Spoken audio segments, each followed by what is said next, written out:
Were the Golden Rule properly interpreted and applied, an acting script for conflicts like these would read simply, let your children be themselves.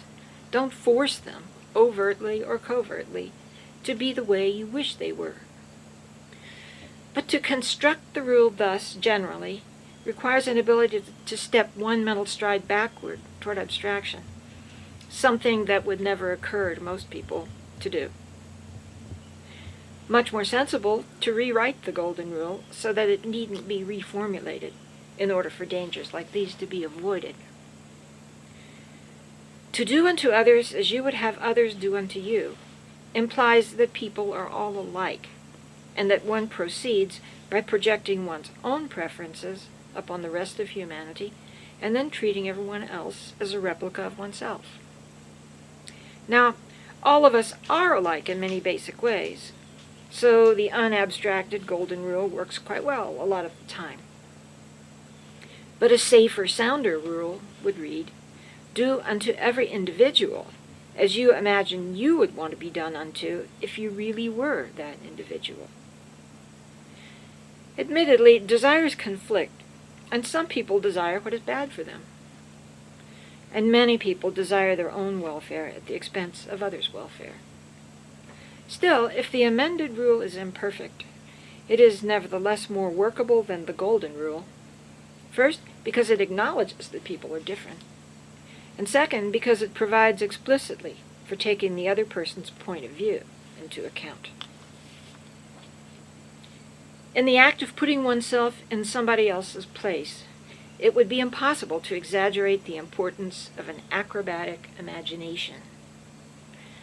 Frank Chapman Sharp writes in his study called Ethics, why, it may be asked, is there so much more egoistic action in the world than altruistic?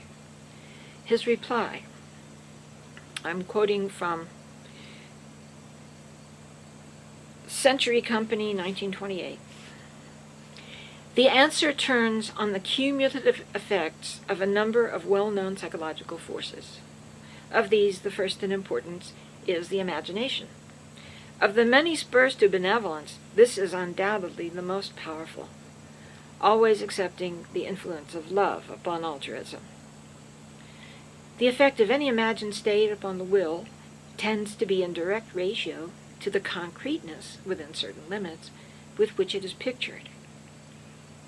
Now, I can usually imagine my own future more effectively than the present or future state of another, simply because there are more data at the disposal of the imagination in one case than in the other. Suppose, for example, I'm considering the purchase of a $100 rug. I am, of course, well aware that I might spend that money in helping to feed the starving in the war-ravaged districts of China. But I know precisely how my room looks now, with that horrible bare space in the floor. I can easily imagine precisely how it will look, covered with a handsome rug, especially if I've seen the rug in a shop window. Whereas the sufferings of the Chinese, well, I have never starved to death. End of quote. There are ways to develop what is, after all, not very natural behavior in most people. The transcendent act of momentarily becoming someone or something one is not and has never been. Ken McLaughlin, Flicka's friend, is a fictional example of the imaginative child who can do what Ken calls getting into another world at will, a talent which can be practiced. This is a quote from My Friend Flicka by Mary O'Hara. On his way downstairs, he stopped before the picture of the duck. It was a big black duck with white breast and legs and white bars on his wings. He was fierce and handsome, standing on his rock, just about to launch himself into the waves of the gray, choppy lake. There was such a reaching in his eager beak and one lifted foot and the forward tilt of his body. Ken felt as if it dragged him in, too.